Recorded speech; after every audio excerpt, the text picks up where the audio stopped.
Hello everyone, Danusha here, Danusha Melina Durban. Now this is a quick episode with a big message.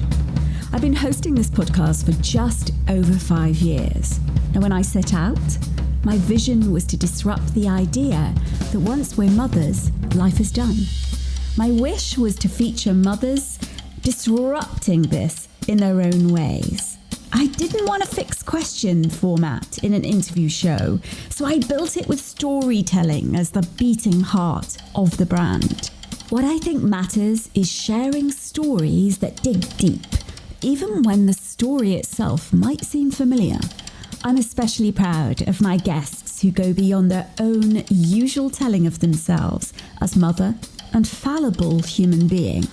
I sometimes think about Shoshana Garfield from episode 160 and her profound lessons on forgiveness after her mum sold her repeatedly as a child to raise money for drugs. Now what about episode 114 when Nick Stone gobbles up the word bitch and makes it her own like a warm donut rather than an insult? I loved the moment world-famous author Erica Jong coughed up the fact that she's never been at all like the controversial sex siren she wrote about. Now 20 million books sold and counting. That made me laugh. Or in episode 94, Rebecca Tossig's compelling words on wheelchair pregnancy and mothering in a world waiting for her to fail.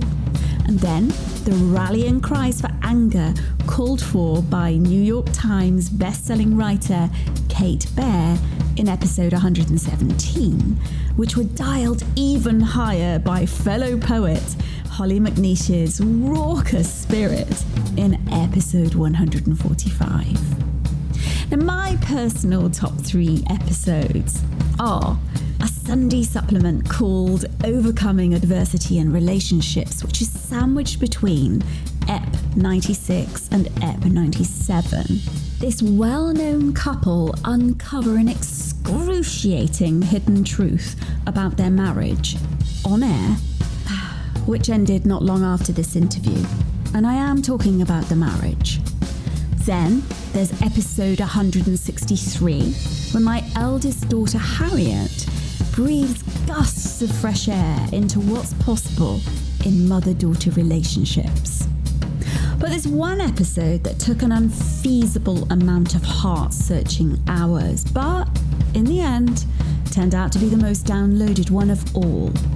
That's episode 170, where I share about my interview with Katie Hopkins and why I didn't publish the entire conversation. I could name so many I love from just 1 year, let alone 5+ years of phenomenal guest interviews. Guests vent and soothe, lament and advise, grieve and defy. It's a humbling experience to be in the company of hundreds of mothers refusing to be small in the world. But you've probably listened to lots, so you know.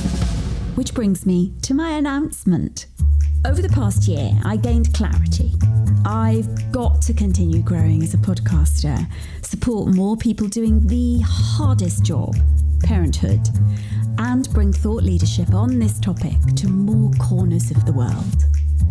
Today, I'm proud to announce that School for Mothers is becoming Parents Who Think debate show and is entering its next expansive brand chapter.